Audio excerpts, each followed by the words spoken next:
Байрай раса.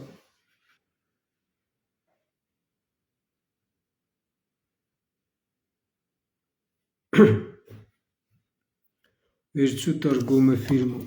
Байрай говорит.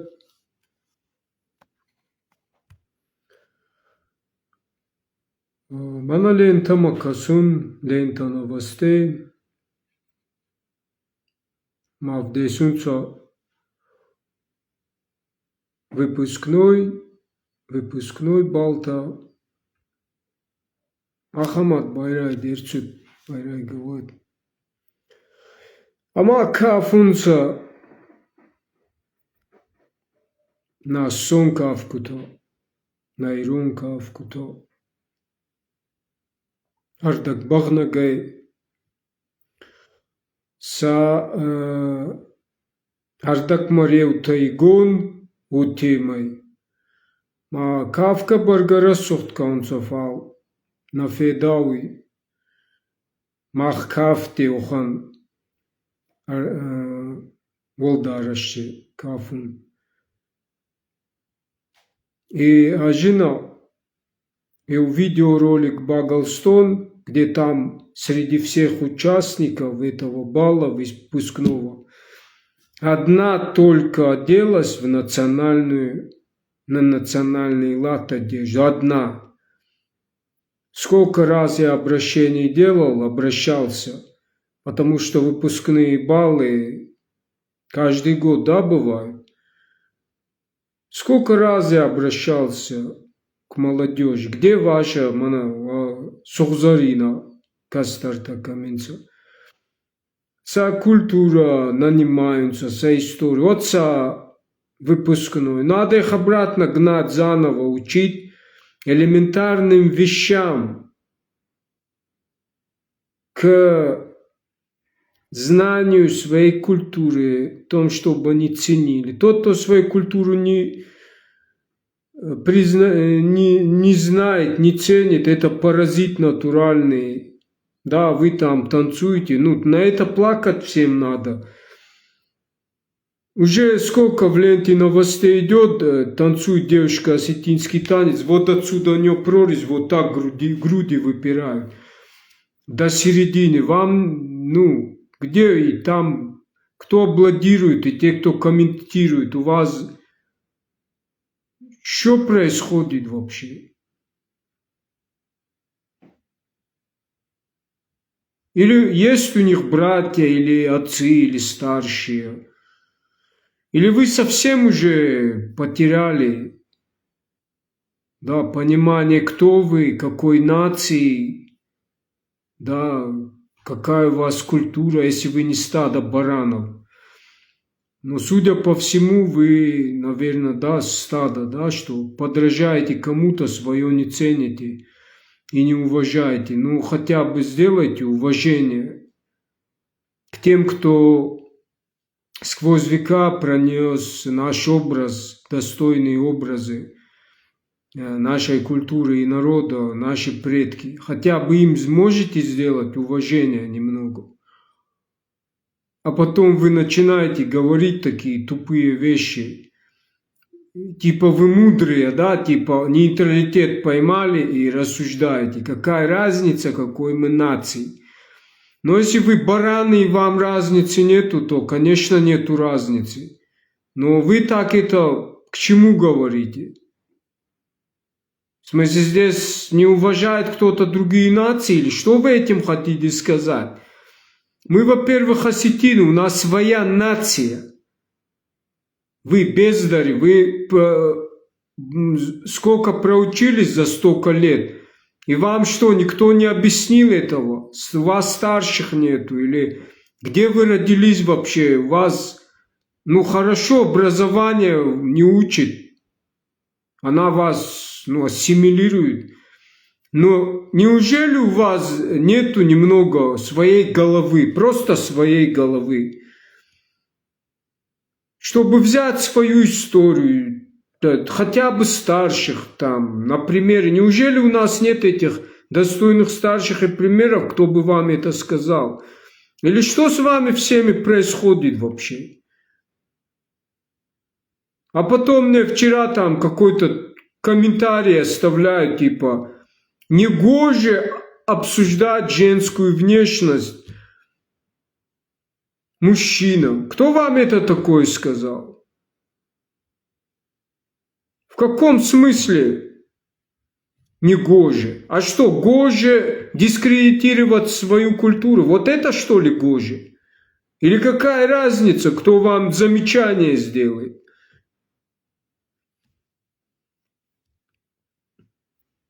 Что таких элементарных вещей не понимаете, и о какой-то мудрости говорите.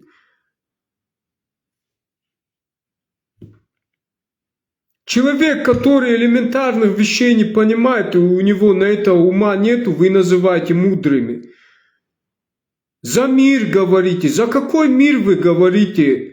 Или у вас стерлась память о конфликтах, о всех этих моментах в сторону вашего народа, что все надо забыть, типа, это все без причины, все дураки, а вы типа умные, мудрые такие. Если вы такие мудрые, то почему вы рабы? Вопрос, если вы такие мудрые, почему вы такие рабы? Что вы не в состоянии сами ничего выбирать. У вас нету свободы слова, вы никто. О какой мудрости вы вообще говорите? Больше не несите такую чушь вообще. Когда вы элементарных вещей не понимаете и нет у вас чувства достоинства, я за всех не говорю, но те, кто так высказываются, типа вот недавно мана Гурджак Турсатихаца Кукавтунца, и начали там говорить, мы многонациональные, мы до сегодняшнего дня Гурджи Тохунца ойвен вала Тохан Будурикай. И это винный Джорунца, нуривалан гадар Гурджакта Украине Тохкай, махнехма Тохунца. Сумахбаме типа Сумахам бавалдай ней катайта мачайта, а маме кафета, на. И типа вы мудрые, да, типа, ну почему вы тогда рабы, если вы такие мудрые? В чем ваша мудрость? Это просто простое оправдание своего поведения, беспринципиального, где нет гордости за свою нацию, за свой народ, когда у молодежи связи нету с тем, что происходит с историей. И вот поймали вот такую позицию, и те, кто вот там по стадной реакции, там типа красавчик, и тогда, да вы сами, елки-палки, рабы натуральные. О какой мудрости вы говорите? Если политика нас не касается, и все эти темы вообще политики не касаются, то вопрос вам, почему вы все идете по приказу политиков, и все зависит от политики, если вы такие типа мудрые? А? Может кто-то мне, может я дурак, ничего не понимаю. О какой мудрости вы говорите? А вот это не могу понять. Вы вообще, что такое мудрость понимаете? Или му хотя бы? Ну, даже му не можете нормально выговорить. Мудрость. Вы сначала поймите, научитесь ценить свою нацию, свою культуру, а потом за высокие, там, мудрость говорите. За такие, ну, какая мудрость? В чем это мудрость для нашего народа? Что вы несете там везде? Есть ты как часть народа, у тебя есть твоя культура, твои ценности, и ты связан с историей. Ты не можешь так рассуждать, типа это все не имеет никакого значения, это прошлое.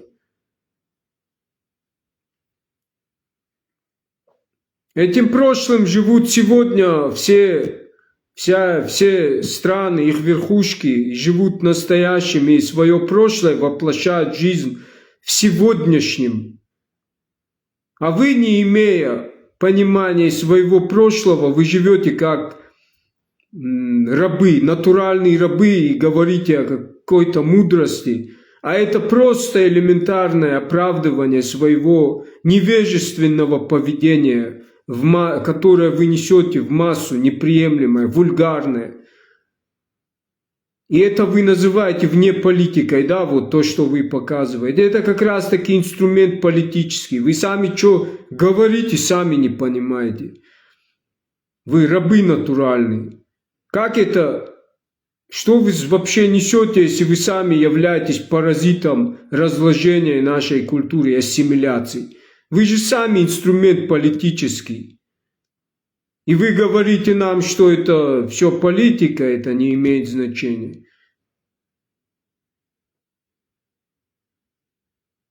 Вы сначала свою культуру начните ценить, понимать ее, и народ свой, себя, то есть, а потом, да, за какие-то вообще там, начните там умничать, мудрость, который еще недавно,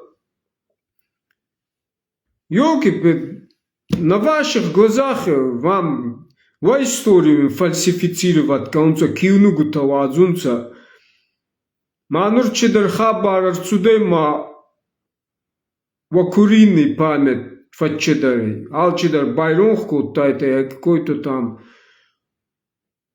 мир, братство, кто не за мир, все за мир, кто не за мир? Что, кто-то намеренно убивать кого-то хочет, я не могу понять. Что это за рассуждения вообще такие? Вот из-за таких, как вы, принципиальных, вот и дети такие воспитываете точно так же, как и вы сами.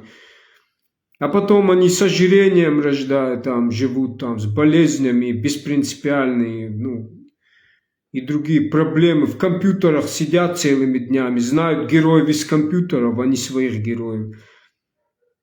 И потом вы говорите, что это все вне политики, а вы типа мудрые. А на самом деле все это инструмент по тому, что вы вот так и рассуждали.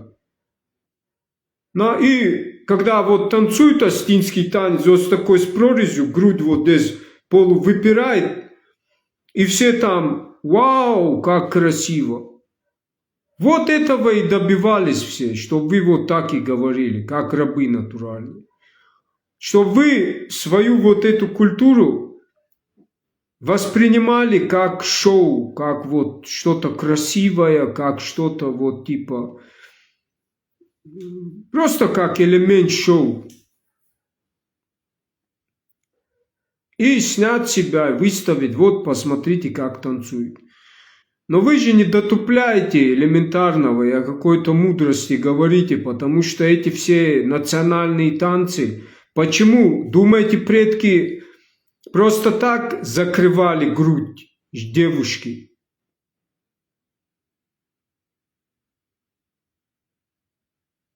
Не, они дураки по-вашему были.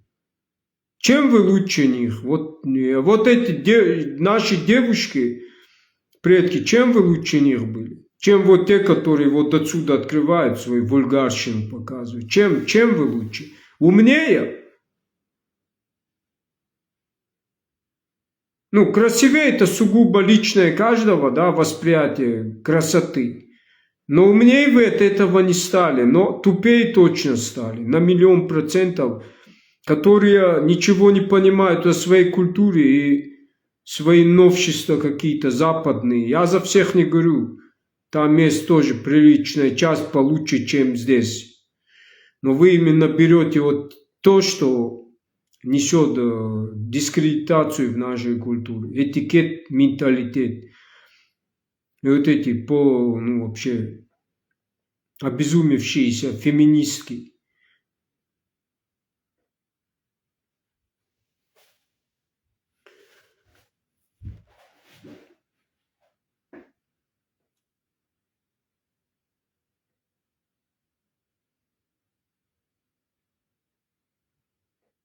Может быть, я высказался категорично,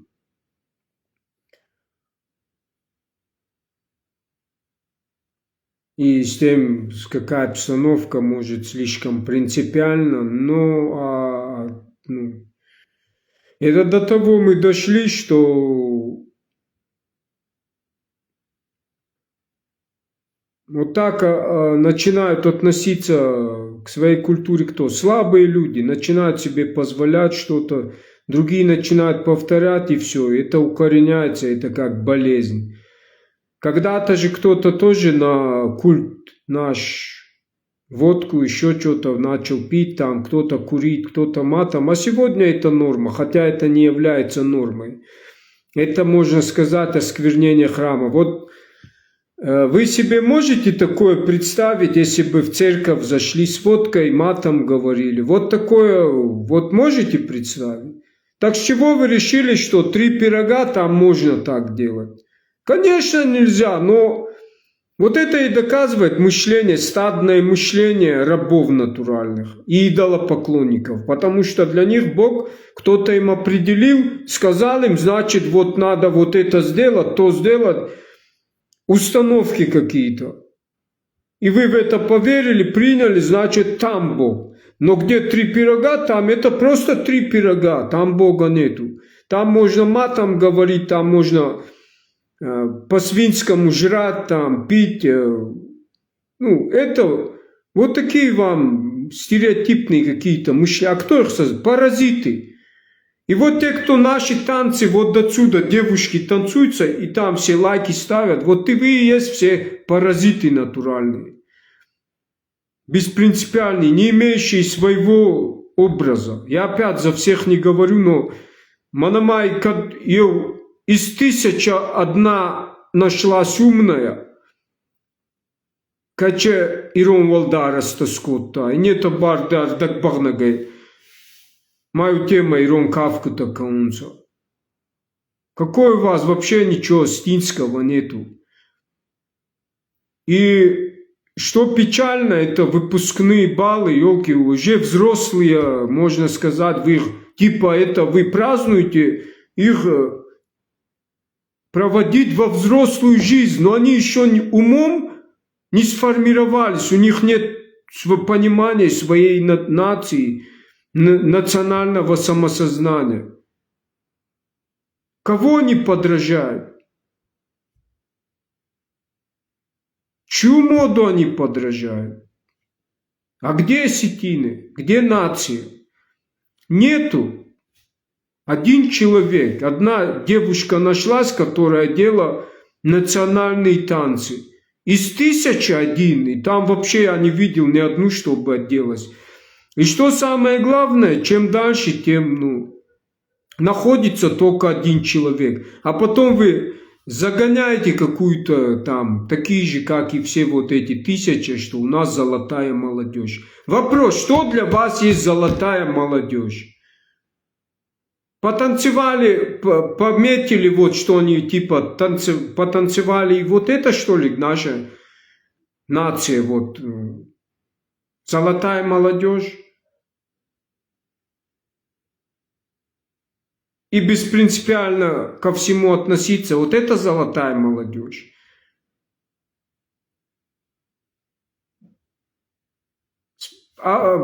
Проведите опрос, прежде чем начать вообще учить детей там, вообще, вот они 1 сентября придут, проведите учителя, директор, есть вообще директора у нас в школах?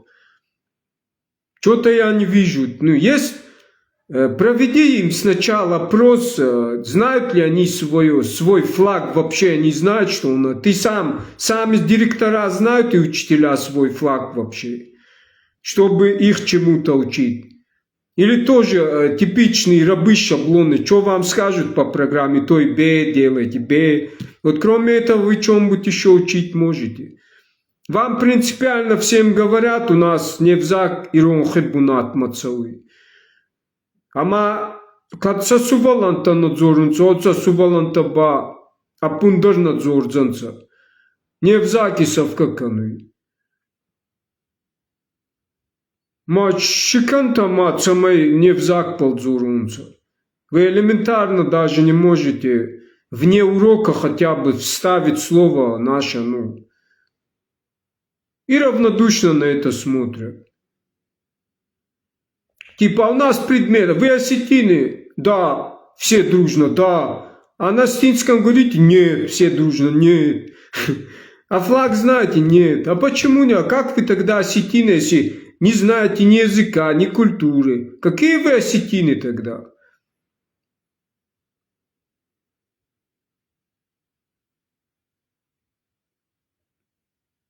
И начинается вот эта чушь потом.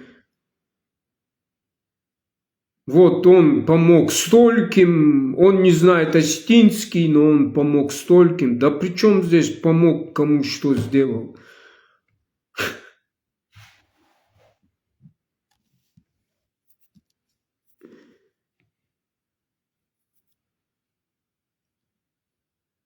Короче, наций больше нету и вообще всем все без разницы. Флаг, как танцевать, что танцевать.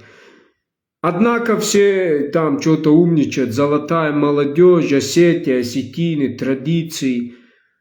Если вы за свои слова отвечаете, осетин, когда вы его произносите, вы понимаете, что вы произносите вообще? Вот когда вы Иисус произносите, что у вас это ассоциирует? А кто вам сказал, что осетин, когда вы говорите, это не то же самое, что произнести слово Иисус? А это то же самое, между прочим. Ну, может, мне не этот, можете, это мое сугубо... Я знаю свою культуру, любому я. То, что я говорю, я знаю. Вот сказать осетин, это ассы, это все равно, что сказать Иисусы. Только в Библии один Иисус, ас, а нас аздан, воздан. То есть в Библии один воздан. А те, кто осетины, народ, это целый народ воздан. И вот вами факт того, насколько подмена произошла, что вы его так не воспринимаете. Вы это воспринимаете какой-то национальность там и все. Точно так же 3 пирога там. Для вас это просто культ еды стал. Выпивки, там, молитвы, но... То есть до такого его состояния опустили, что это просто культ еды. Там все можно сделать, но в церкви нельзя, в церкви нельзя. Ты что, аланы, когда вопрос о религии, аланы это там христиане, спор там, кто-то мусульмане. А традиция это просто что-то придумали, там Бога нету. 3 пирога, там какой-то амарака. Вы не заметили один нюанс простой? Все эти элементы, о чем я говорю, все темы, вот, исключая этих моды и других там концепций, скажем так. Это все концепции, да, какие-то концепции. Кем-то запущенные, а вами принятые. Все они направлены на дискредитацию своей родной культуры и наций, и национальных ценностей. Все. Когда касается религии, то там все, там ты что? А когда 3 пирога, там что-то традиционное, там ты что, там марака, там водка. Кто вам это сказал? Просто это показывает, что вы самые натуральные идолопоклонники, самые натуральные. И повторяйте, как попугай, где-то что-то почитали, своей головой не думайте и повторяйте, и все. И споры тоже такие, просто лишь бы поспорить там.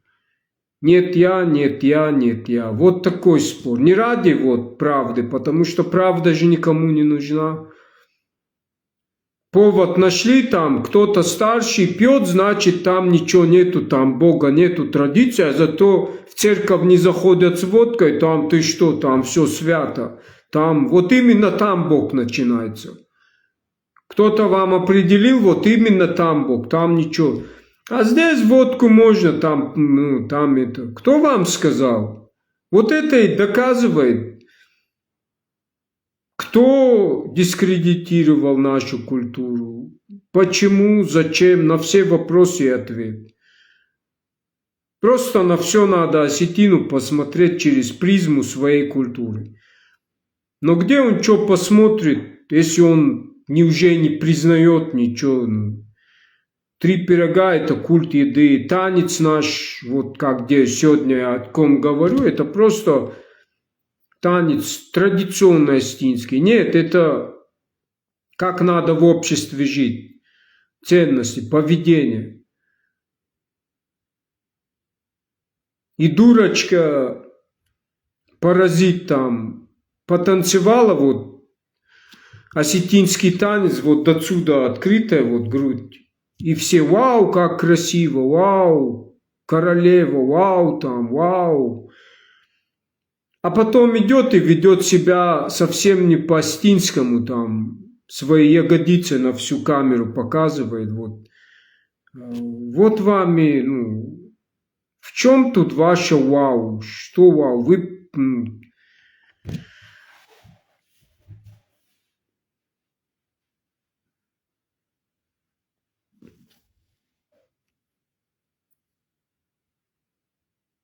Так, ладно, я же не буду мусолить. Все равно никто ничего не... Сам себе рассказываю. Но где эти мужчины? Где эти... Неужели среди даже молодежи нет нормальных осетин, нету настоящих? Опять, может там не было, но неужели вы своим не можете сказать, вот у нас будет выпускной бал, вот нас будут показывать. Давайте, девочки, оденемся по-национальному. Вы представляете, сколько они на это мероприятие, да или на любое мероприятие, кинзах саварайдзага. Цайбарцахца Бахарскаунцона Ечевалдараста был, Ардакбагнак, стразы там, как цыганки, вот эти моды. Почему они не могут на мероприятие по-национальному, вот по-нашему одеться, если мы осетины вообще? Я уже понял, что мы не осетины, да, потому что осетины так не танцуют. В такой одежде это не осетины. Это какие-то, можно про них так сказать, они не осетинки, но красиво танцуют. Но в то же время дискредитируют, потому что вот эта вульгарщина и вот то, что я вижу, мода, вот это, своими ягодицами, вот это, у них или глисты, или они просто кому-то подражают. А это недалекого ума, девочки. Их надо воспитывать, в традиционном, да. Но никто их не воспитал, что сделать. Насчет того, что почему ума не хватает задолго до мероприятия, если у вас есть что-то свое, национальный дух какой-то осетинский, просто сказать, давайте будет мероприятие, мы все как-то по-национальному. Вот к парням, да, почему вы все в этих ошейниках танцуете, вот эти галстуки? У вас у всех должно быть на мероприятии осетинская одежда. Нет у нас кто шьет? То есть вы кучу денег столько тратите на одежду, и на осетинской у вас нету. Я это вообще не поверю. Даже если не будет настоящий осетин, он соберет, как вы это прекрасно сами. Если вам одежда нравится, вы всегда соберете, купите. Это все сказки. Лиза Габара, Тирон Хадон, Айват. Сколько у нас ателье есть? Что с вами происходит? Немного нету своего что-то. Что вы в этих пиджаках нашли? Смокинг, свое где? Где осетины? Или почему на свадьбах крайности? Девушка в осетинской свадьбе в осетинской одежде, а парень в галстуке в европейской одежде. Что это за шаблонное мышление? Где ум человека? Логика или вообще что-то национальное свое? Или кто сказал, что это все? Хорошо. Христианство, ислам – это изжитки прошлого. А почему тогда наш Ахдав это жидкий прошлого? Логика где?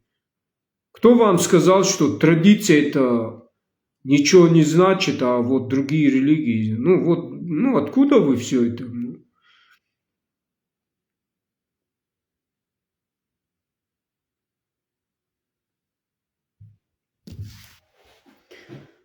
Юрий Манчик, кто-то запрос хочет, что, зачем, по какому вопросу? Спит духа всегда, какой же?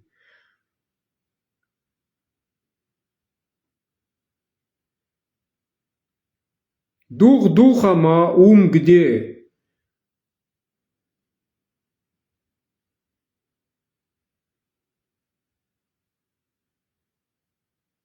Сегодня, знаете, что для них духа? Дух типа пробуждение духа.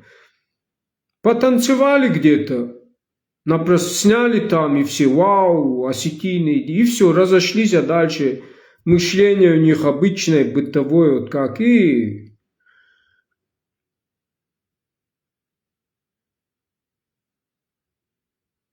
ну, что это за дух такой?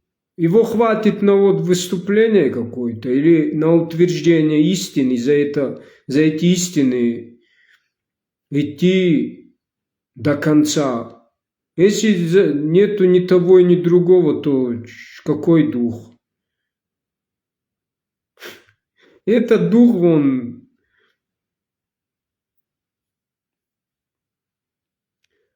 да иди фацаудзей, да куда идем, до горах фацаудзей, вот это есть дух, и все, закончился он. Значит так, есть нация, есть своя культура, есть технология, есть знание, есть то, как надо в обществе, чтобы был порядок. На этом и строились ценности какие-то в образе жизни, в мышлении. Вот возьмите мусульман, да, арабы, других вообще.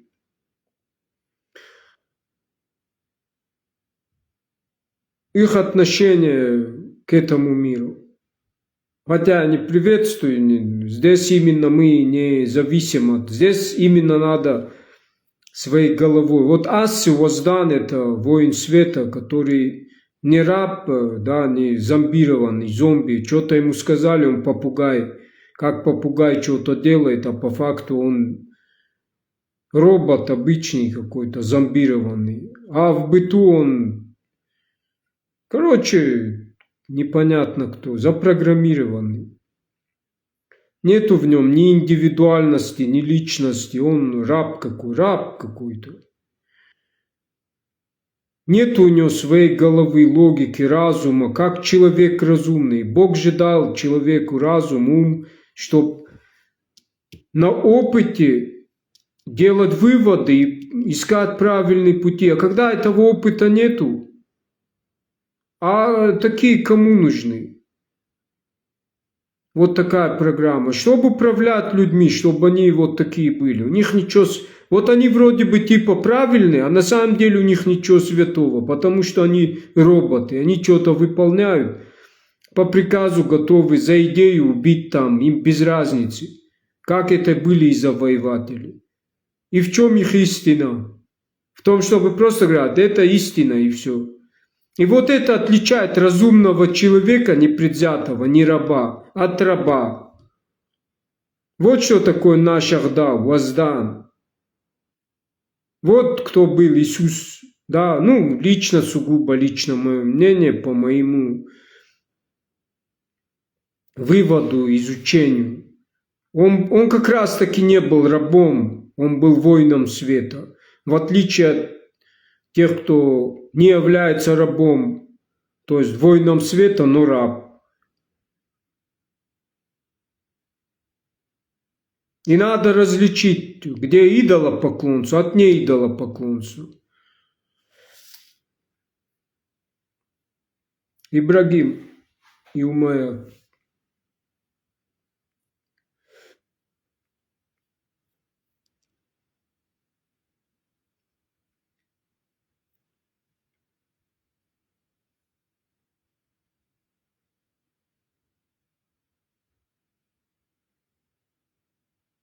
И танцуют астинские танцы, как будто это норма. Вот с таким, вот отсюда грудь прорезь открыли, и вот так девушка танцует, и все хлопают. Точно такие же паразиты.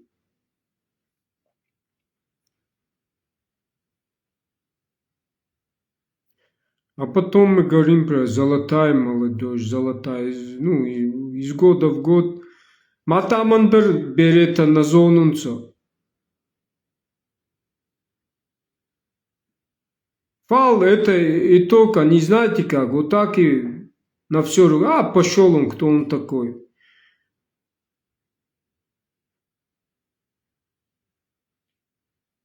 И они хотят потом к себе какое-то уважение, у них свобода выражения. А потом за них мы говорим о каком-то своем достоинстве, что у нас свои традиции, обычаи. Когда они нам говорят, какое ваше дело. А какое ваше дело представлять наш народ в таком виде и танцевать в такой одежде? А кто вам давал такое право?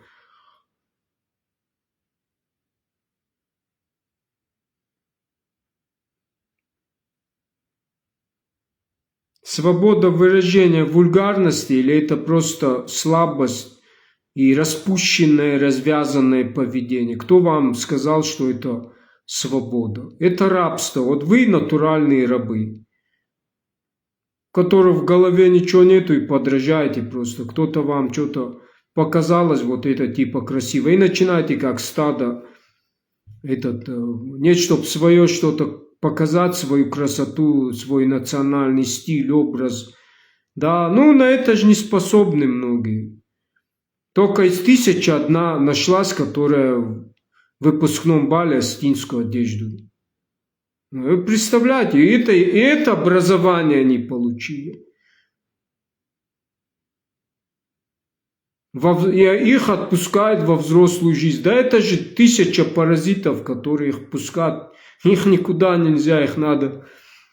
Я не знаю.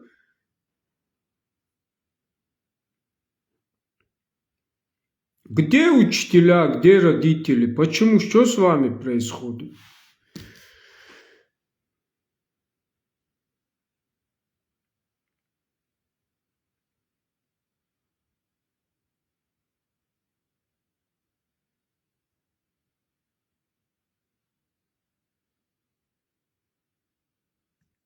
Уирон Адамлала Адамахатте Байза штам Цхинвалу завидую, белой завистью процветаю Южная Осетия. Заурбек, мы как раз таки, вот я обсуждаю, где это, Катхонцар или Эстония. Может, Радуйга Камфал, Евнак Кизга Шилгой Макраженте, Амайрон Валдараста Скоттай Нетаба Шегасайдер Манатар Дакбагнак Тесахер Котунца. Вот за какую зависть мы говорим, о чем вообще? Наоборот, еще там молодцы, красивые. Ну, где Осетия, образ наш, где осетинский образ? На мероприятии мы не можем по-нашему одеваться и представлять наш народ, нашу культуру. Не можем, потому что, ну, что за тенденция побольше оголить свои части тела? От кого это идет? Кого ему подражают? Что это? Знак протеста? Это.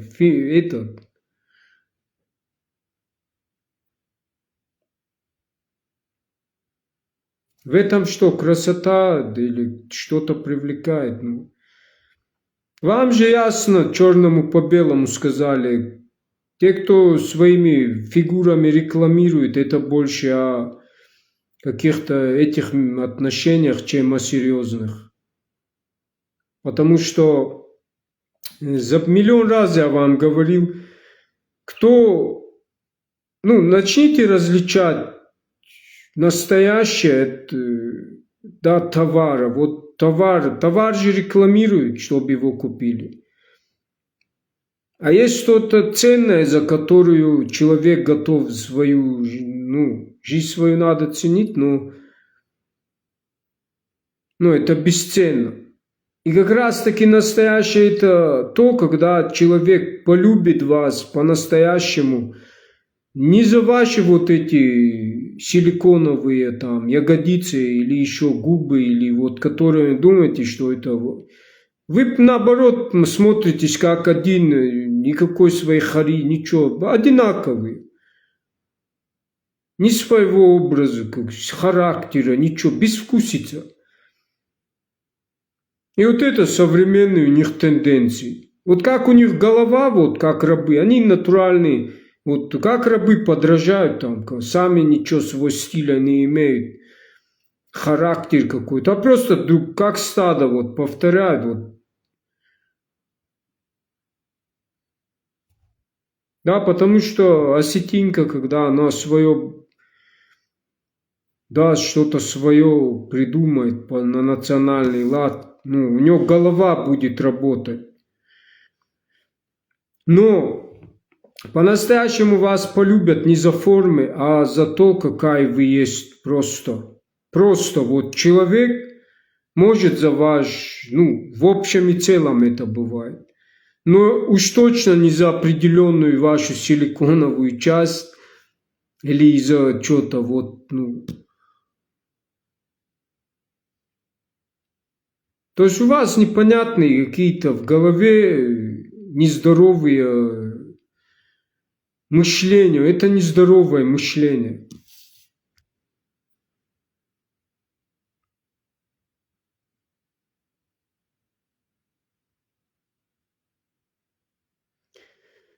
Ama magaskafitsagider mahfude, alçider mahfude. А потом ищем кого-то виноватыми, кроме нас самих. Ну вот элементарно даже, опять, я же вот этот пример и привожу, элементарно. Вот мы говорим за фальсификацию нашей, ну это я говорю, я уже за себя буду говорить, потому что, как я вижу, много болтают, а сами элементарных вещей не могут делать. Зооландские там какие-то там, кто-то что-то делает, а у нас типа правительство ничего не делает. Ну хорошо, вот элементарный тот же выпускной бал. А кто вам мешает по-аланскому одеться, а? Это тоже депутаты виноваты или кто виноват в этом? Или если не народ? Народ, когда не хочет, ну, если когда народ он баран, и ему пастух нужен, который ему будет это делай, то делай, тогда да, и делают они то же самое, вот, что вот видят, кто-то что-то выпустил, да, вот, да, преподнес это, пиар-компанию запустил его, преподнес на мировом уровне. И все, вот это типа тенденции современной моды, и начинают подражайничать.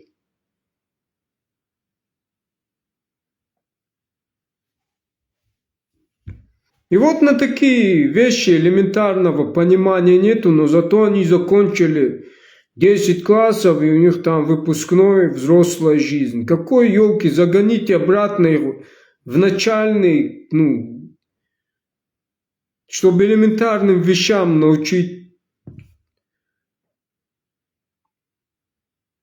Образование от мышления не зависит и подхода к жизни. И там много нюансов. А вот если человек на отлично какой-то предмет там просто повторяет как попугай, это не значит, что он еще умный, образованный, хоть миллион медалей получи.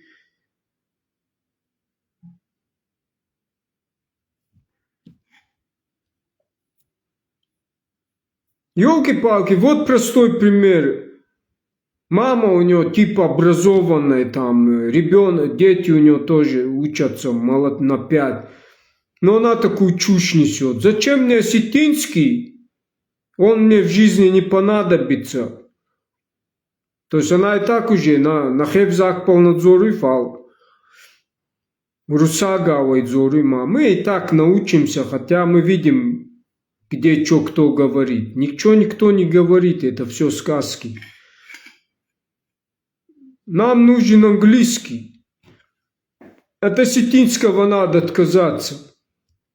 Потому что моя дочь поедет учиться там в этом и в Британию, или куда она вот едет, Кембридж или куда. Вот это что, рассуждение умного взрослого человека.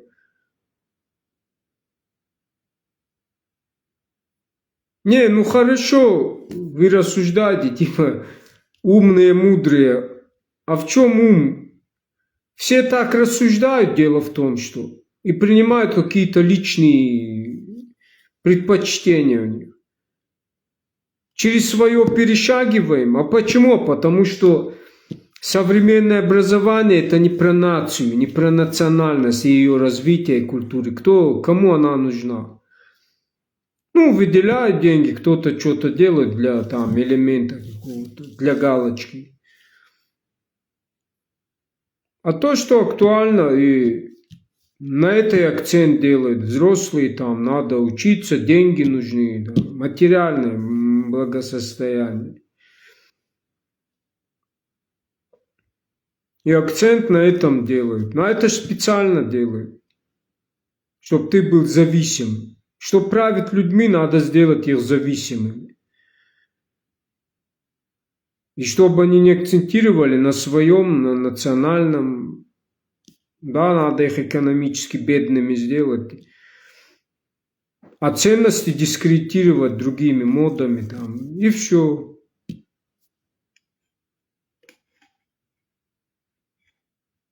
То смотрите, какая тенденция идет.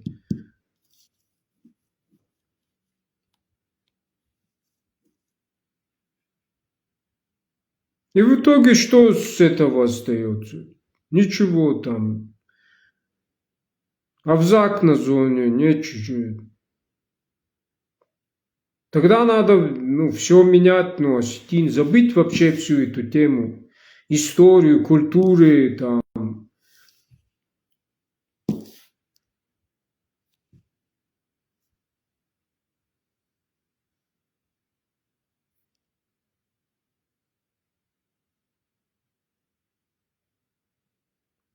Интернет, телефон, Инстаграм – наша главная боль. Это крайности, никакая боль. Интернет – это... Что у вас за такие крайности, елки? Благодаря интернету, интернет лучший носитель информации. Человек может... То, что ты раньше в древние века там за какие-то знания, они, не знаю, готовы были свое золото там отправляться в путешествие, что представляете, что кто-то открыл там материк, еще что-то, что им надо было делать. А вам просто в один клик нажал, и вам вся информация.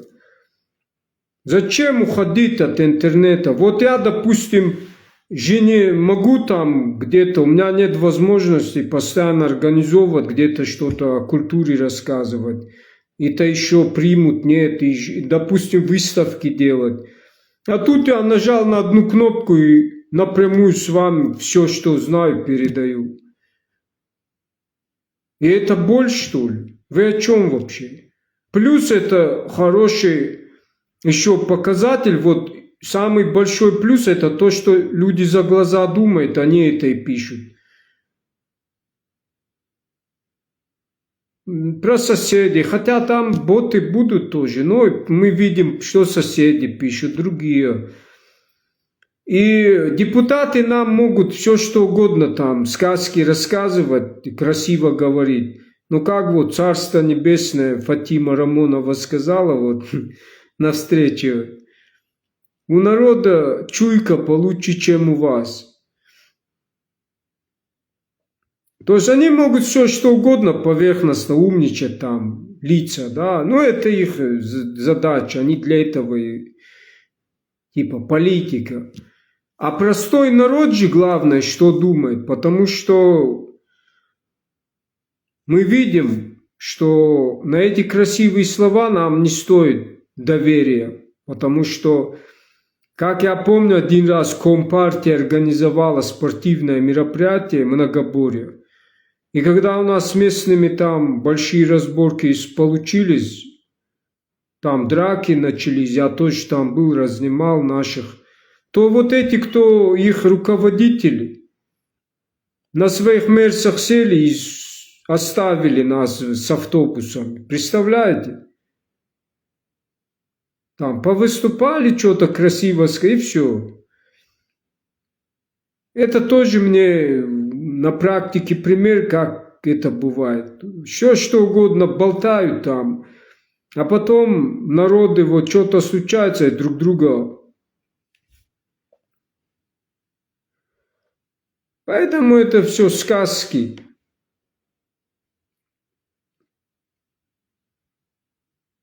И в этом плане очень хорошо, вот, да, человек видит комментарий, кто что внутри думает.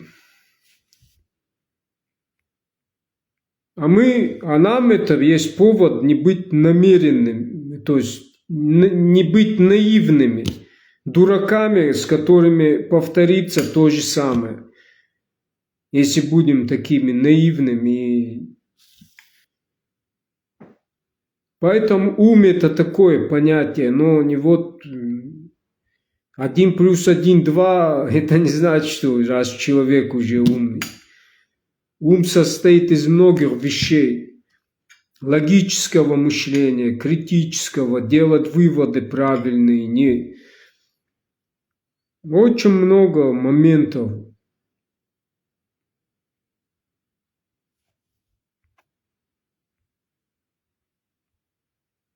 Каким бы ты ученым не был, лингвистом. Вот я недавно с Алисой, вот это, поисковик.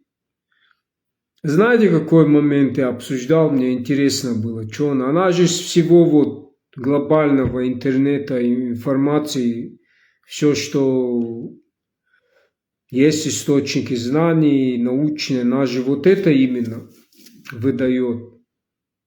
И вот я такой вопрос был. Вот это, я часто говорю, что искоренили, хотя это так я поверхностно, да, получается, говорил, искоренили, не вот взял и искоренил Петр I, но, как я понял, с реформацией изменения произошли. Но были эти подмены, и, допустим, я спрашивал, вот я с ней логически размышлял. Все же идет, говорю, к первоисточнику. Вот раньше был Бог творящий, Творец на земле. Если, говорю, взять и сравнить с тем же вот солярным символом, он же тоже символ Творца обозначает. Можно ли, говорю, значит, это связано между ними? На что он отвечает?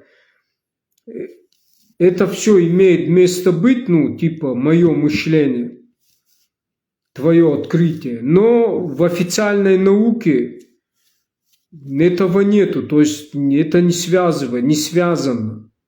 И многие так говорят, допустим, этноним осетин или асы, вот как я связываю, аздам, воздам, богоподобный, равняется солярный символ, если к первоисточнику или вот эти все сравнительные анализ сделать и параллель провести их, скажем так, начало, то логично же, что солярный символ Творец. У Творца есть начало, это начало всегда в древних источниках знаний описывали как дух. Значит, и мы и тоже с этого произошли, и в нас этот дух. Значит, с этой точки зрения, логические размышления, вот это и есть у него вот это начало. Но он говорит, и официально этому нету, это ни лингвист, никто никак не связывает. Типа это может быть, так разве. Вот это вам пример. Потому что здесь уже лингвисты, они в своей сфере деятельности просто буквальный перевод что-то делают, но у них нету дальше ума связываться это с культурой, с религией, с духовной культурой, да. И вот в этом проблема, несогласованности.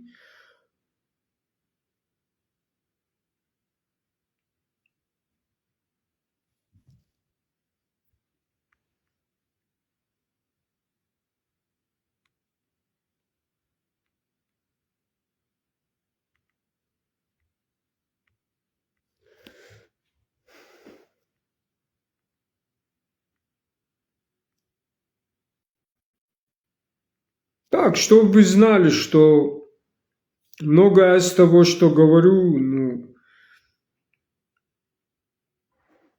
вы впервые слышите сакральные, я ставлю перед фактом, вопросом, сам для себя я такой вывод сделал, не безосновательный. У него именно есть основа. Но это вам просто говорю, что если у человека есть диплом, все это не значит, что... Вот, допустим, еще один пример. Абаев переводит «Нарти, дети солнца». Иди пойми, что значит «дети солнца».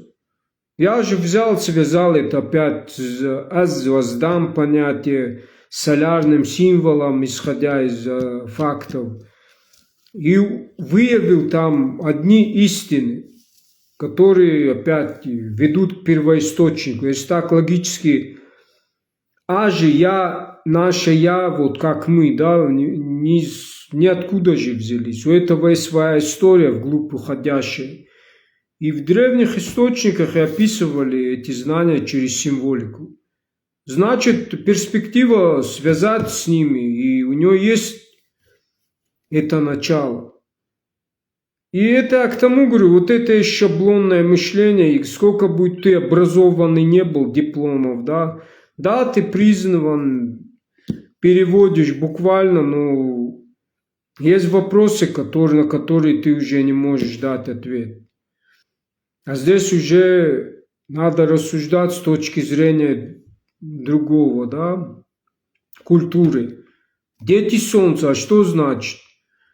А если углубишься там, какой главный культ был, главный символ, что он символизировал, то ты ответишь на этот вопрос. Но лингвист, ученый, признанный, он это не дает объяснения. А ты можешь дать, вот как я вам дал.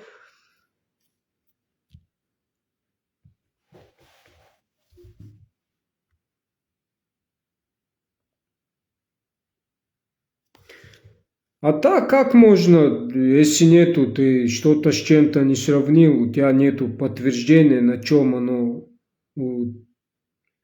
убеждение, на чем строится, то как ты можешь от себя что-то фантазировать? В Южной Осетии энергетиков не купишь, электронных сигарет не купишь, а у нас на каждом шагу все продается, все доступно, жалко, молодежь травят. Молодежи. Потому что молодежи... Почему вот я не копировал там тех, кто тоже курит, еще что-то делает?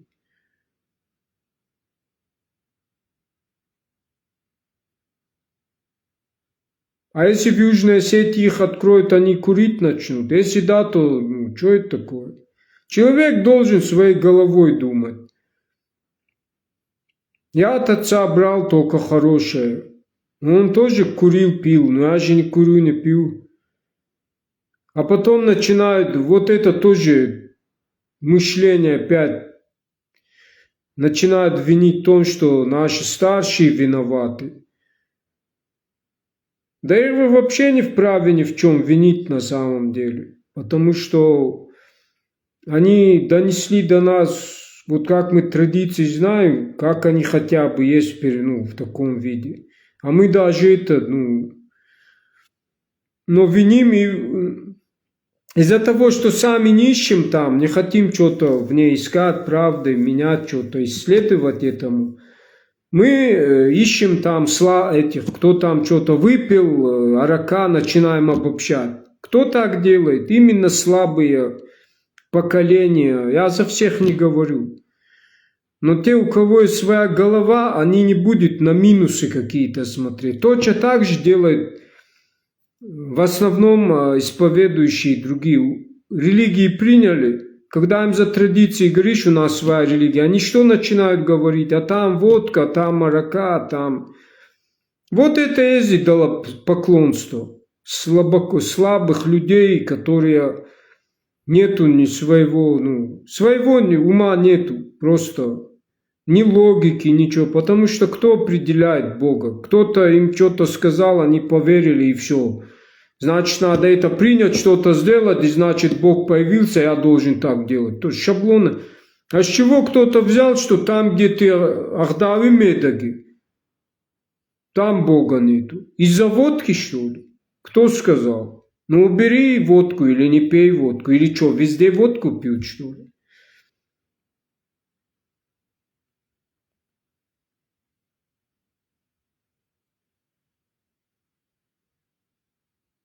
Кто-то пьет, ты не пей, умнее будь. А когда человек сам слабак, то он начинает, вот как вот эти феминистки всякие, которые совсем обнаглели тут, несут непонятно что. И начинают, мужики сами виноваты, они испортили женщин, мужики, вот это намеренное вот свое поведение жалкое прячут вот под всеми полом женским, типа женщины против мужчин воюют или наоборот. Вот как вот и с такими будущее народа что-то может быть, когда у них в уме вообще ум отсутствует вообще. Что-то у них не получилось, какой-то опыт неудачный, послушали какого-то тоже паразита а-ля психолога и позицию какую-то заняли. Это тоже шаблонное мышление. А своей головы нету.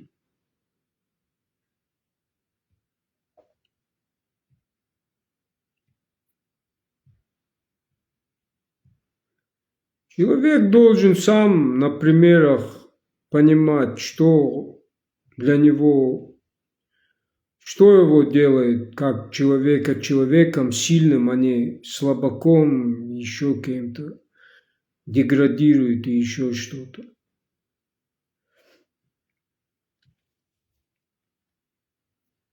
А потом эти примеры, они в общество несут.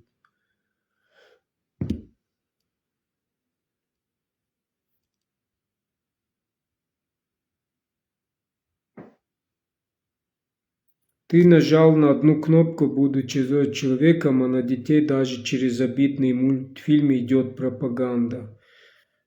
Ну, опять-таки, я на этих всех вот мультиков, хотя там мультики, да, старые серии, все мультики, вот эти по музыка, то, что по радио постоянно, я тоже через все, но меня это что,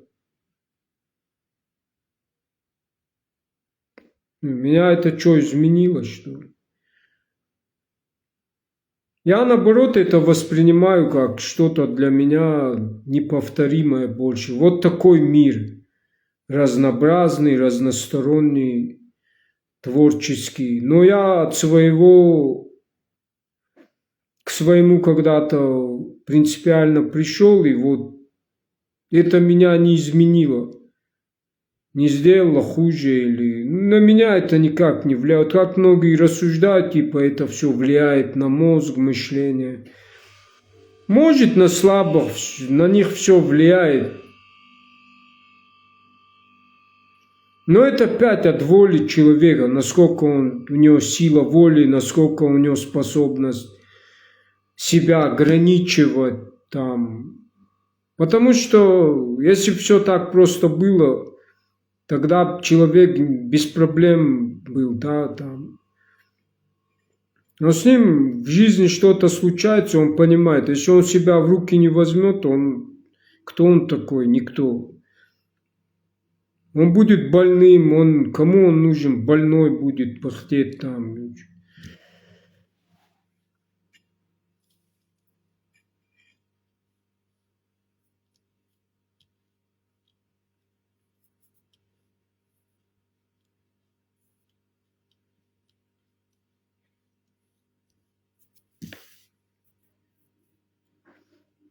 Я, наоборот, многие, вот то, что, допустим, я когда-то, и думал, что это попса, там, бессмысленные слова, но, допустим, я, если бывает, по ностальгии переслушиваю, что-то вижу из прошлого, там, какие-то старые, просто это память, я вспоминаю, когда в этот период эта музыка играла, или там это было, я вспоминаю, просто эти моменты. И мне приятно бывает, но это же не меняет меня как осетина, мое мышление вообще.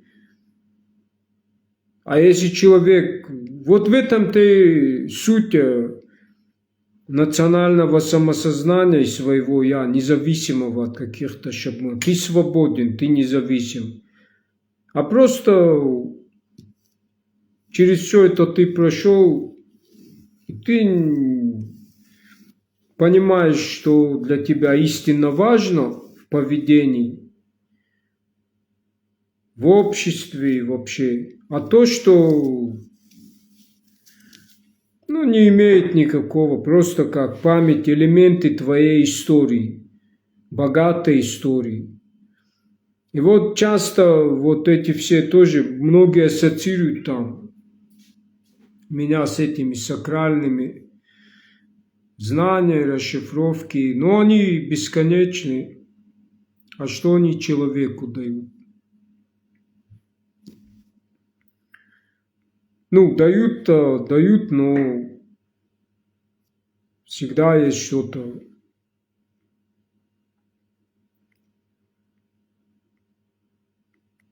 Тоже главное, сама жизнь.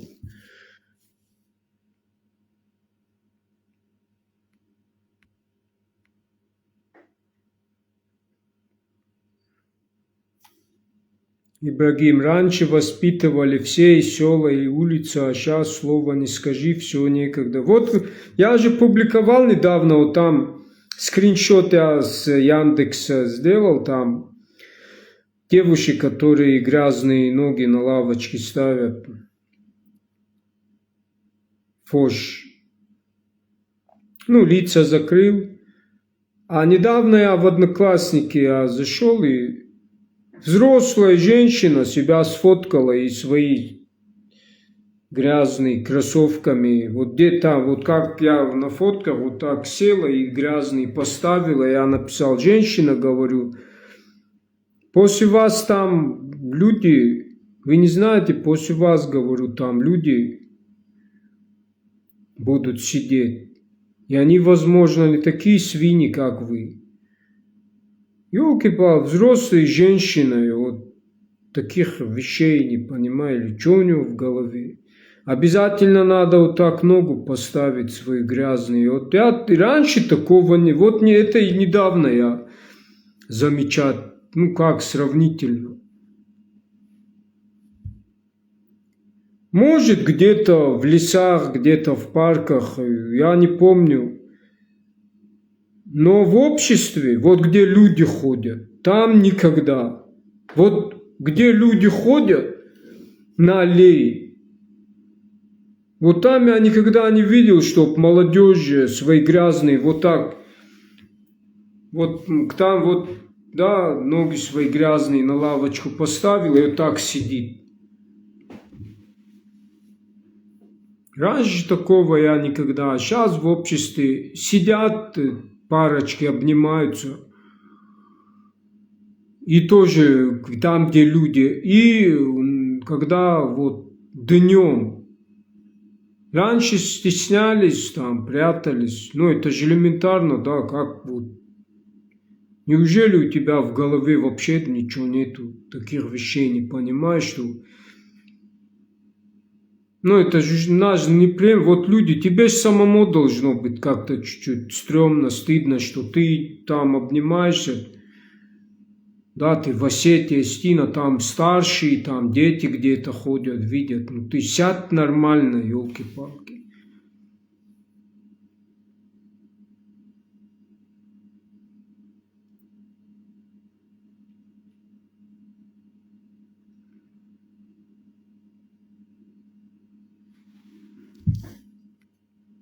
И вот они потом будут что-то умничать, когда загонят какие-то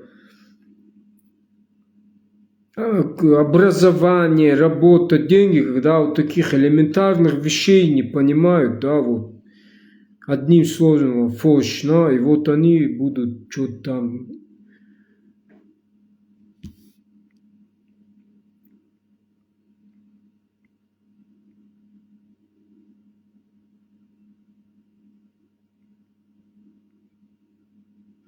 Да это просто даже из чувства собственного, как его. У человека что-то должно быть, уважение немного к людям и стеснение немного, на воздан. Это у нас в крови.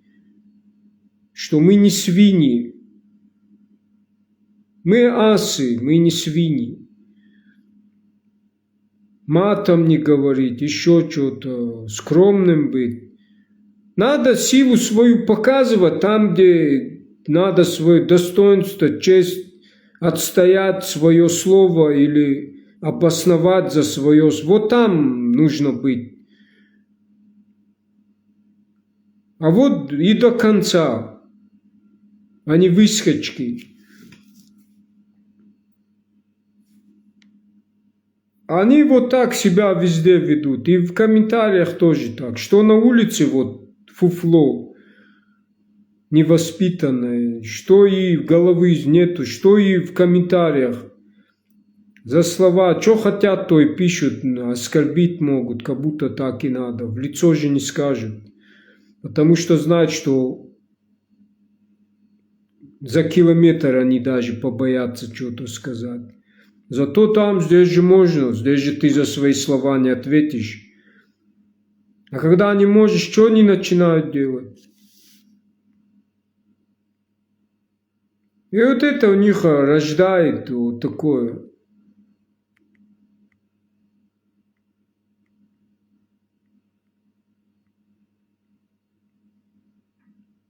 Типа пошли все к черту, это мое мнение. А на самом деле, вот, короче.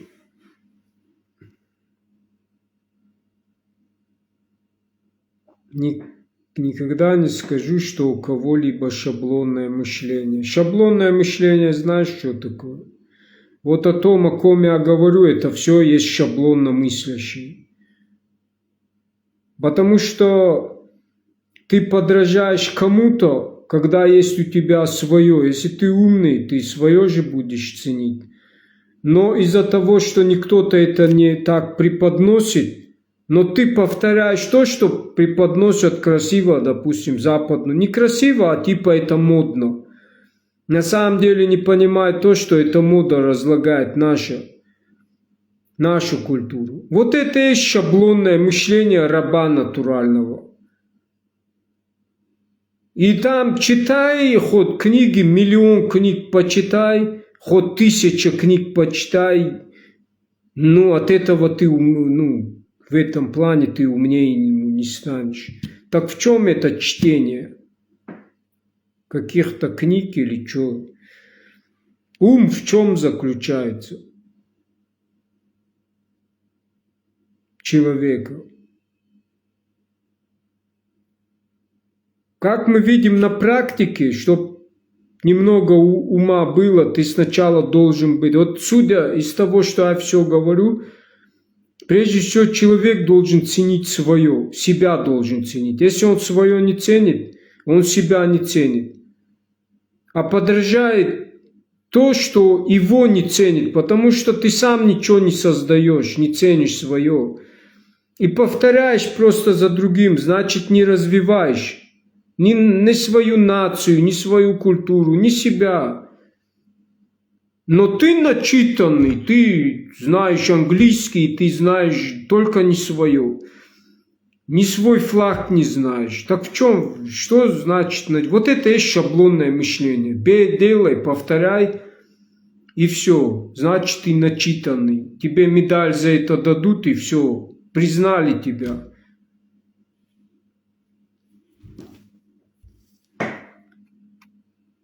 Диплом тебе дали, значит, все, у тебя есть это. Вот простой пример вам скульптуры Соскиева. Вот эти дохлые, полумертвые везде, этот зомби, вот эти, без мышц, голые, вот эти. Вот к черту мне его эти нужны, там, вот эти их слова все, эти, высокое искусство. Я вижу так, как вижу, и воспринимаю так, как вижу, как здоровый человек. Почему я должен на это смотреть с его точки зрения, Да, и почему это считается высокой искусством? Зачем мне его философия? Мне важно то, что наши образы нормальные были у нас в городе, здоровые. И чтобы их дети тоже такими и воспринимали. Вот как в Советском Союзе делали скульптуры здоровых людей, они на войне на самом деле не такие были, там голод был. Но их делали потому, чтобы возвеличить дух, силу через образы. Образы формируют мышление молодежи. И смотрят и видят, что там человек духом, он сильный. И вот эти скульптуры какие-то непонятные.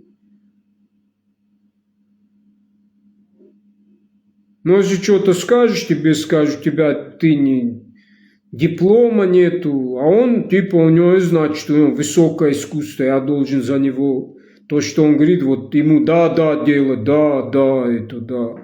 Что да?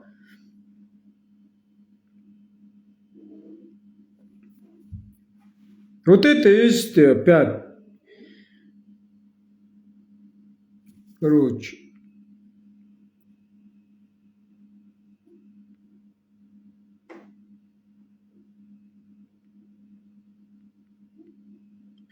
У каждого своя вершина, и каждому... Судя по всему, вот о ком идет речь, это не у каждого. Это называется стадная реакция мышления. Это не у каждого. Я говорю когда ты ценишь свое и, да, как носитель, развиваешь и показываешь, у тебя есть чувство национального достоинства, и ты хочешь другим показать свою красоту всему миру. Вот это и есть свое индивидуальное достоинство. А вот то, что ты хочешь сказать, у каждого, что у них у каждого, когда они одно и то же повторяют, не наше именно вот то, о ком речь идет, они просто подражают другим. Что у них индивидуально свое? Поведение, манера поведения, вульгарщина одно и то же. Губы, вот эти надутые, одно и то же. Что у них свое?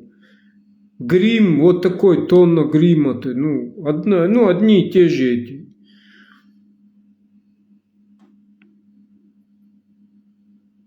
Образы.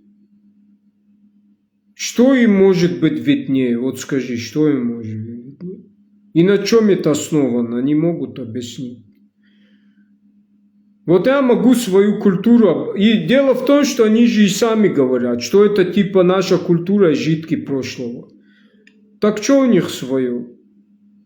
С какой вершины они что смотрят? Они не со своей вершины смотрят, а с чужой. То есть кто-то им этот моду сделал, и они повторяют, и все, подражают. А кто им сказал, что сделал наш образ, как и житки прошлого? Кто им сказал, что наши традиции житки прошлого?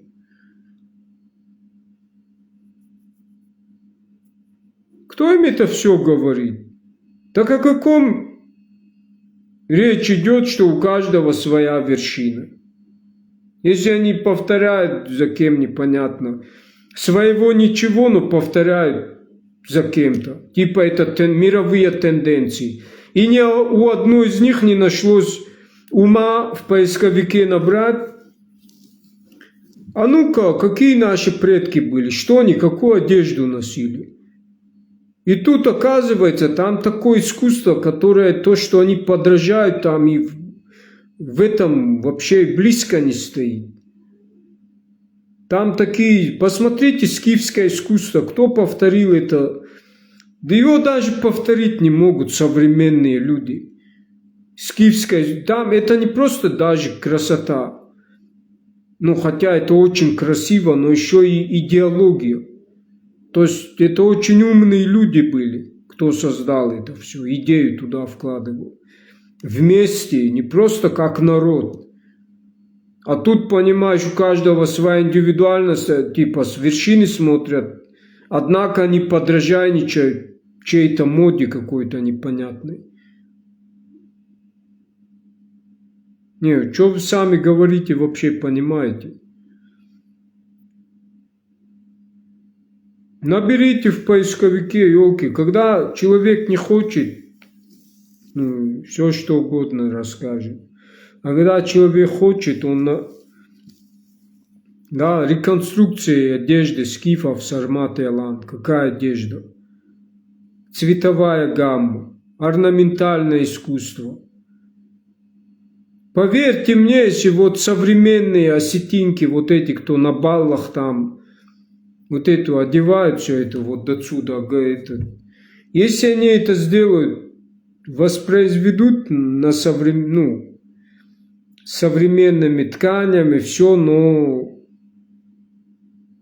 национальный стиль, образ, искусство, то это будет покруче в миллион раз вот то, чему они подражают, в миллион раз. И вот это и есть индивидуальность, когда у человека своя голова на плечах, свой ум, свой вот человек разумный. Они как стадо этих обезьян или этих подражают. Кто-то что-то сделал там, показал, пропиарил, деньги и все, вау.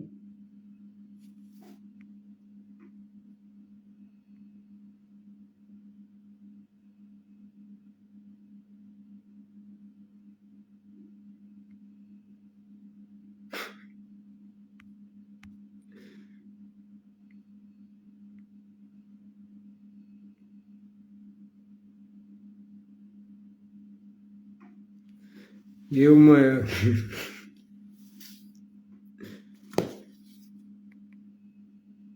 22:37. Вот что это такое дух народа. А не это.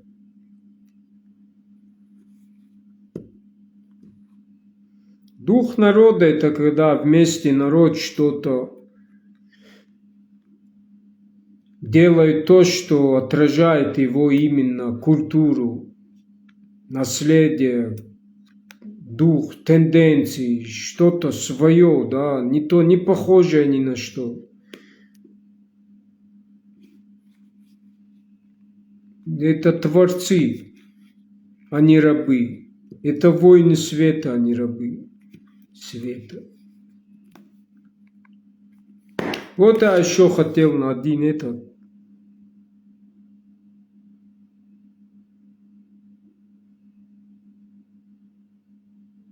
Юрий Манчик до сих пор в этом. Так и вопрос не ответил, значит, по какому вопросу в эфир, кто хочет. Насчет вот там один этот мне прислал сообщение, один кто там опубликовал, то ли из наших соседей, вот где я там разоблачение сделал, вот это еще отвечу, я выхожу. Насчет того, что вот это миф, что именно аланы ассоциируют со степными кочевниками, у которых гаплогруппа R1, где я написал, что это опроверг, то, что на самом деле у алан все нету одной гаплогруппы какой-то, которую мы могли выделить и сказать, раз у него гаплогруппа R1 типа степной, скифы, сарматы, значит это типа аланы, а остальные нет. Там, где в городищах вот их останки брали, тестировали их, ДНК там были все три. Г2 и R1. R1, Г2 в основном. И еще G2. То есть все три группы. Есть местный субстрат, если не ошибаюсь, местный кавказский. И степной. И нельзя сказать, что кто-то из них алан. И на что этот паблик, или кто он, что, клоун, или кто он, не знаю, который на мою публикацию там написал фейк. Он говорит, это дан, что это дан, Google, он от Google взял. А что, Google фейки? Это поисковик. А что, поисковик? Эти, что ли, фейки показывает? А? Поисковик, он все данные, которые есть, клоун или кто-то там, фейк, кто там написал, да, тебе черному по белому, когда пишут, ну, как есть официально, точно, то есть это научно подтверждено, да, официально, да, и зачем вот фейк вот это там публиковать, если там люди не дураки, они тоже наберут в поисковике и узнают, уточнят. Ты же покажешься, что ты людей обманываешь, ну, сам себя обманываешь, а зачем? Что ты до сих пор не понял, что люди не дураки, что ли? У Аллам все три группы встречаются, особенно местный, Г2, который наиболее распространен у осетин. У нас этого Г больше, то есть мы самый что ни на есть автохтонный древнейший народ. Ну, как и другие, все когда-то сюда пришли, но мы вот имеем вот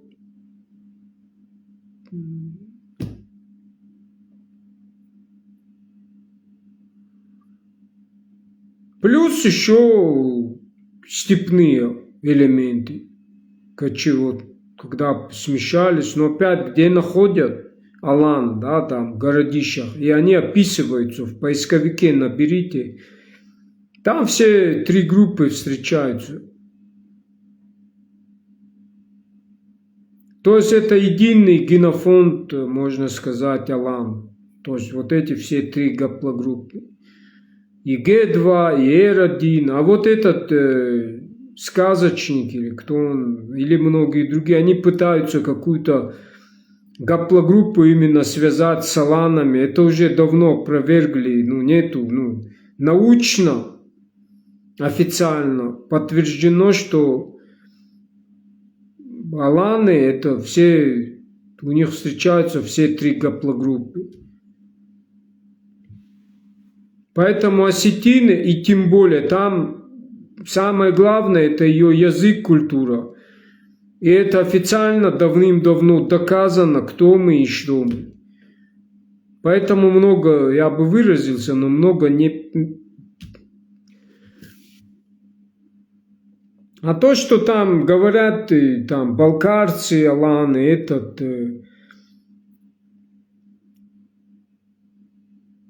Ну, всем известно, кто они по языку, и наши соседи, нахаязычные в том числе. Но дело в том, что с одним лишь нюансом, то, что среди них и по образу, ну, и так видно, что многие никакого отношения к тюркам даже не имеют, по лицу, по антропологии. И, возможно, это есть ассимилированные осетины, аланы, асы, которые, кто тюркский язык принял, кто войнахский язык, вот так. И, кстати, генетика это тоже подтверждала, и у чеченцев, я помню, один Хасан Бакаев, он говорил, что у чеченцев есть тейпы, которые напрямую там по генетике связаны с осетинами. Например, тейп Нашхой и еще какие-то, я уже забыл. И они это сами прекрасно, думаю, все знают. Может и не хотят, потому что у них национальное свое самосознание, как чеченцы, да, они себя осознают чеченцами.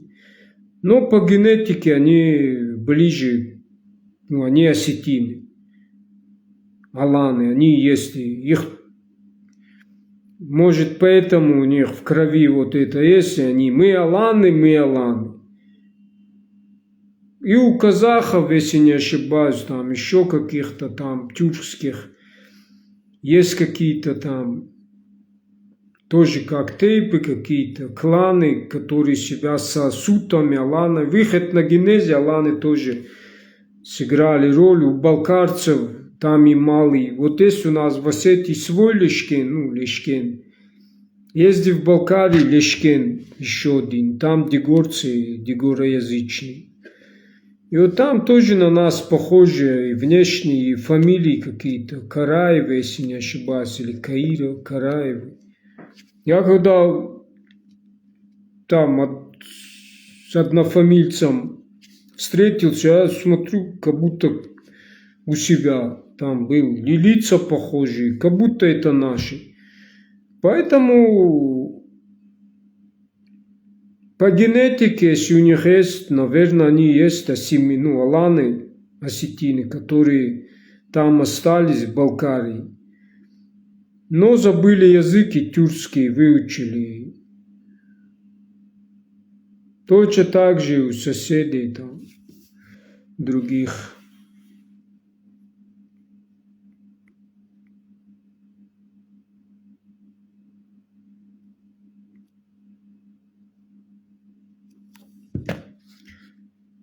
Поэтому так.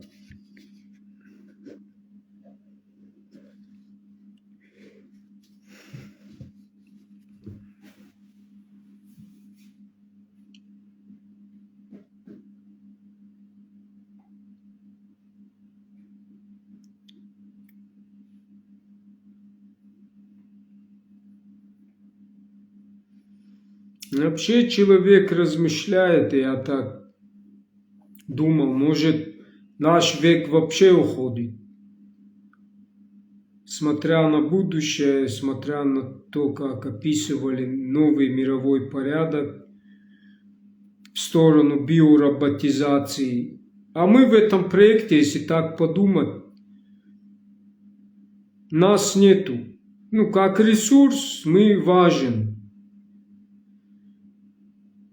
Как ресурс. Там на войне, еще что-то, да? Самый лучший ресурс для своих планов и целей – это кто? Человек. Но мы, как старые установки, которые не получают ни развития, ничего.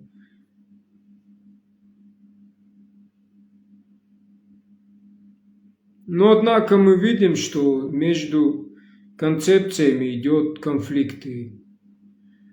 В мире вообще там дебаты, конфликты, даже в рамках одной конфессии конфликты.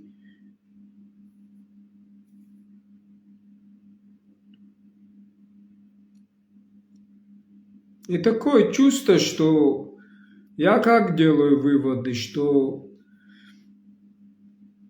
раньше наш народ, он опять был народом, у него свои, опять на политической мировой арене у них была сила, влияние. Они везде что-то, где бы были, они контролировали. То есть на них была своя, то есть они не рабами были в ситуации.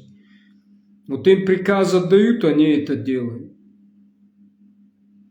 Но как я понял, играли в судьбе многих народов мира.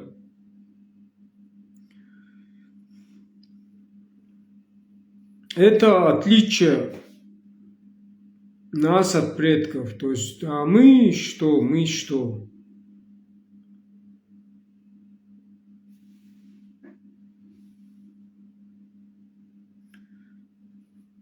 Сами мы ничего не создаем, тенденции не несем.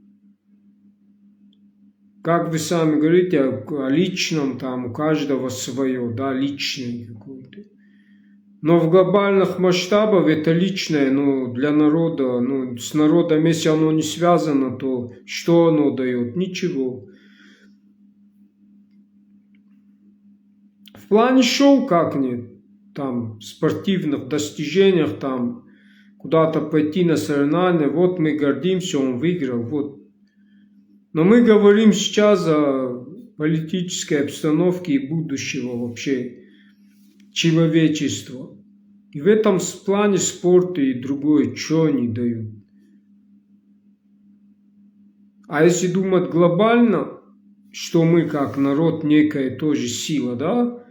Вот есть другие страны, это силы, у которых есть свои цели на будущее, планы, намерения.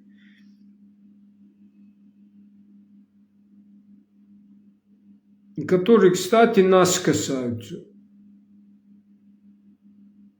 Мы же в своих планах и целях же не кому-то не говорим, не приказы не отдаем, вот вы должны нам что-то за эти цели идти за нами. У нас же такого нету. Вот это и есть факт. Как сила нас нету.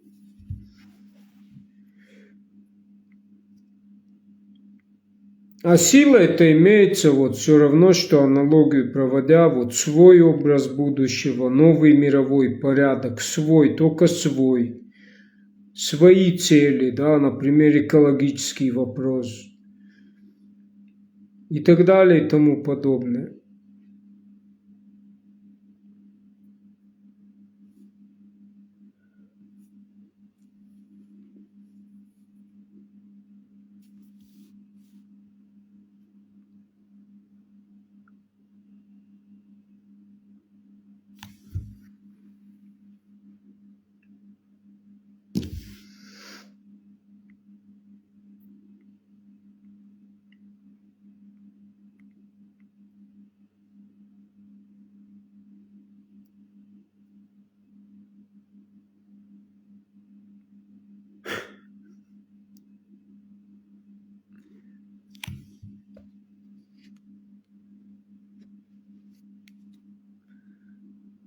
Агент 007 там бац, солнце.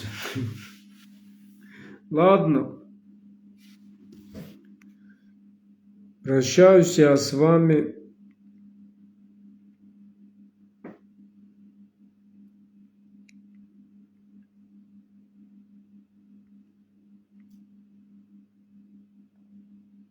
Если что, пишите.